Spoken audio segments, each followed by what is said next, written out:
ആ committee report അങ്ങനെ തന്നെ ഒരു FIS ആയിട്ട് എടുത്ത് കേസ് രജിസ്റ്റർ ചെയ്യാമായിരുന്നു. അതിൽ കോഗ്നിസബിൾ ഒഫൻസ് ഉണ്ടായിരുന്നതുകൊണ്ട് ആ കേസ് രജിസ്റ്റർ ചെയ്ത് അതിൻ്റെ അന്വേഷണം നടക്കുന്ന സമയത്ത് ബാക്കി കംപ്ലൈൻറ്റ്സ് വരികയും ബാക്കി എവിഡൻസ് ഏതൊക്കെ ഉണ്ടെന്ന് അറിയുകയും ചെയ്യാമായിരുന്നു. ആ എവിഡൻസിൻ്റെ അടിസ്ഥാനത്തിൽ അതിൽ പ്രോസിക്യൂട്ടബിൾ കേസ് ഏതാണെന്ന് നോക്കാമായിരുന്നു, പ്രോസിക്യൂട്ട് ചെയ്യാൻ പറ്റാത്തത് ഏതാണെന്ന് നോക്കാമായിരുന്നു. ഇനിയിപ്പോൾ SIT രൂപീകരിച്ചിരിക്കുന്നതിൻ്റെ വെളിച്ചത്തിൽ അവർക്ക് ഈ സംഗതി അല്പം ലേറ്റായിട്ടാണെങ്കിലും ഞാനീ നേരത്തെ പറഞ്ഞ സംഗതി അവർക്ക് തുടരാവുന്നതേ ഉള്ളൂ. കാരണം ആരെല്ലാം കംപ്ലയിൻറ്റ് കൊണ്ടിരുന്നു, ആ കംപ്ലയിൻറ്റിന് എന്തെല്ലാം തെളിവുണ്ട്. ഇപ്പോൾ ഹേമ കമ്മിറ്റി റിപ്പോർട്ടിൽ കൊടുത്തിരിക്കുന്നു എന്ന് പറയുന്ന ചില തെളിവുകളുണ്ടല്ലോ.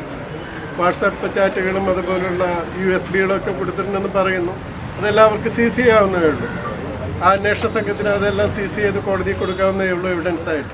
അപ്പോൾ ഹേമ കമ്മിറ്റി റിപ്പോർട്ടിലുണ്ടായിരുന്ന ഒന്നും നഷ്ടപ്പെടാൻ സാധ്യതയില്ല. നിയമം അനുസരിച്ച് പ്രൊസീഡ് ചെയ്യുകയാണെങ്കിൽ പരാതി ആൾറെഡി വന്നു കഴിഞ്ഞല്ലോ. ഒരു കോഗ്നിസബിൾ ഒഫൻസ് റിപ്പോർട്ട് ചെയ്ത് കഴിഞ്ഞായിരുന്നു.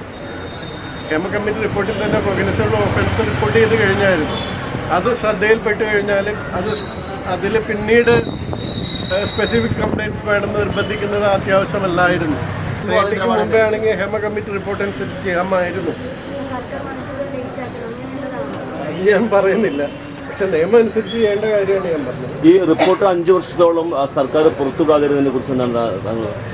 അത്ര ഡിലേ വന്നു. അപ്പോൾ അതുകൊണ്ട് ഇപ്പോൾ 10 വർഷം പഴക്കമുണ്ടായിരുന്നതിന് 15 വർഷം പഴക്കമായി. അപ്പോൾ എവിഡൻസ് അത്രയും കൂടി ലോസ് ചെയ്യാനായിട്ട് കാരണമാണ്.